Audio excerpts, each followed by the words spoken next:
Well, good morning. I'm back in the toy box playing on the Tacoma. And today I'm going to install that AuxBeam switch panel I talked about in the last video a little bit. So I previously had air compressor that was meant for like air horns and that kind of stuff, train horns, airbag kit, which had like a 1 gallon tank and a compressor. And I had all that stuff remote mounted in the trunk that I built in the bed in the back. And although I thought it was great and it worked good, it was subject to a lot of dust being mounted there. And also I had it wired so anytime the ignition key was on, the compressor would be on. And I think that may have led to, those two things together have led to its premature failure.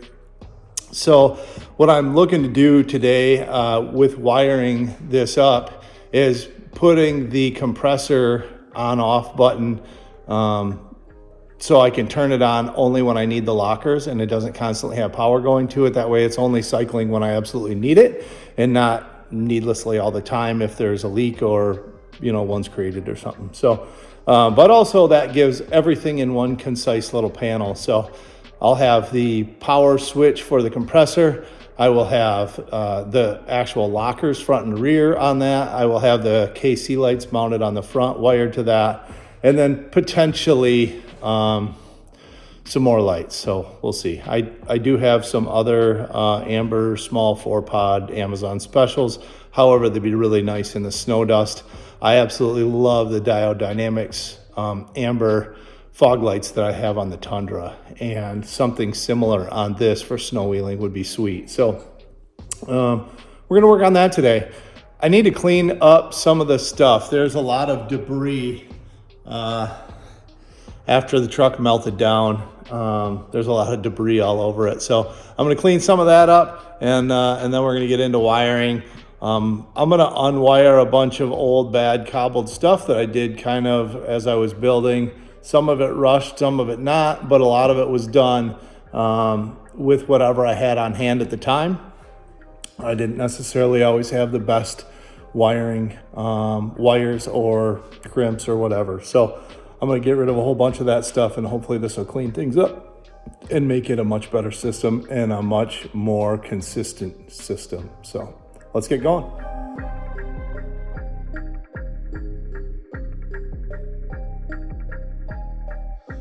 Just plugging away here. I figured out a mounting location here by my brake master cylinder for my AuxBeam switch panel. So we're getting that. We got that all mounted, bolted into place.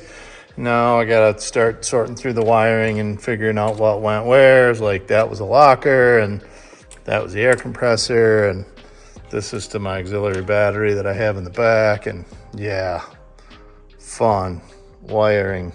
Yuck. We got messes everywhere. However, I think we're kind of there. The circuit breaker wired to the battery, all the connections cleaned up tight. I cleaned up the connections for the winch, but that goes over to the AuxBeam. It's a solid state relay switch panel. And then the inside got just as big a mess going here. So I pulled the seat right out so I could work in here easier. It's 4 bolts and 2 plugs, so why would you not? That just makes it so much easier to work around in here. In the meantime, I need to clean up the wiring to the amp. I want to run a new power and ground for that. I had some real thin gauge stuff going to it that wasn't real good.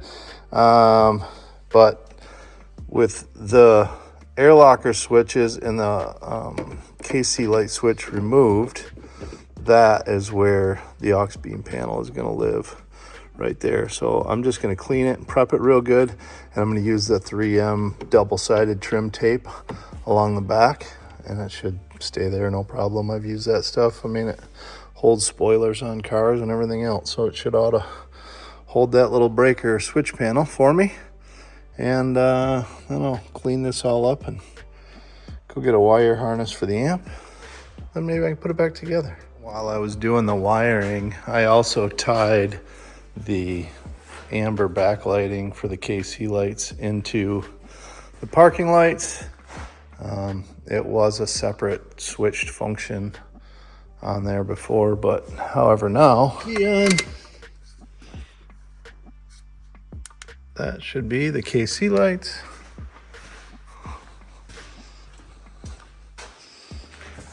Yeah, you really can't tell with the white light on that the parking light function's functioning, but it is, I promise you.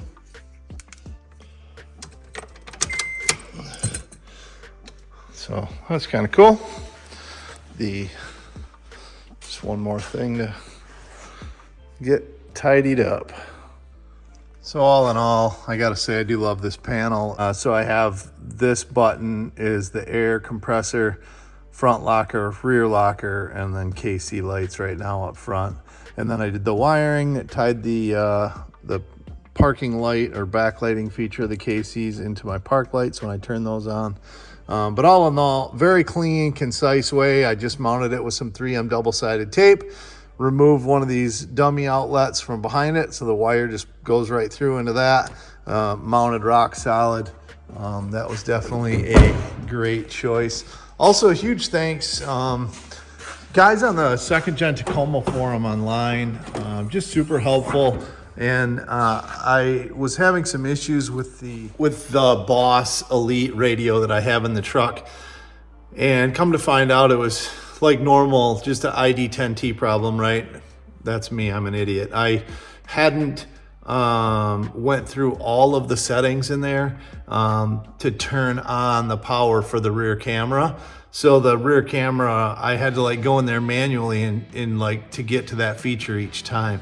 But after reading through some guys' posts and going back and forth with them, they're like, oh, you didn't change the setting? I didn't know I had to change the setting. So I changed the setting in there, and the camera comes on automatically for the backup camera when you put it in reverse, which is really awesome. We like that. But I do have to say also, this switch panel, this AuxBeam switch panel worked out great. So it came with a power wire to go from your battery to your relay that they also gave you a circuit breaker, resettable circuit breaker. So I mounted that, just some real short screws that go through into the cover that were provided with it. But this is the actual, truck's fuse block. And that's still totally accessible. You can just pull this and easily flip it up out of the way and still get to everything you need to get to there. So that worked out great. And then I mounted with the bracket they provided, drilled holes straight through, bolted to the inner fender, and mounted my AuxBeam panel here. And that just has a cover, and then you can get to, excuse me, but you can get to your connections there. So it has its own fuses for each circuit, and very simple. You just, the one wire you ran through from the switch panel inside to here. A second wire it comes with, I ran through to the fuse panel under the dashboard where I could pick up a switched ignition fuse. So that turns this panel on and off with the ignition key. And then you got your power and your ground wire that's obviously coming right here to the battery. They provided that wire. And then the rest is just a matter of figuring out what size fuse your accessory needs. And it gives you a power and a ground to tie in each one. So as you want to tie in lights or the lockers or the air compressor or anything like that, at the minimum, you got to tie in the power to them, but you can also tie in the ground in here if you'd like, which is what I did with the lockers. However, with the air compressor, I have it grounded to the frame in the back. Just simply came out of here with the power, and the grounding is all happening back there, and it works just great. So, love this. Game changer in cleaning up wiring and just making everything that much easier to use, easier to trace in the future if and when problems arise, because we all know problems will arise. That's just the way it works. But yeah, great purchase. Glad I finally took the time to put it in. Need to make more time to do things like this that make it easier. But now I need to get to researching headers. So the information on the internet for headers for this truck is like, honestly, there's not a ton.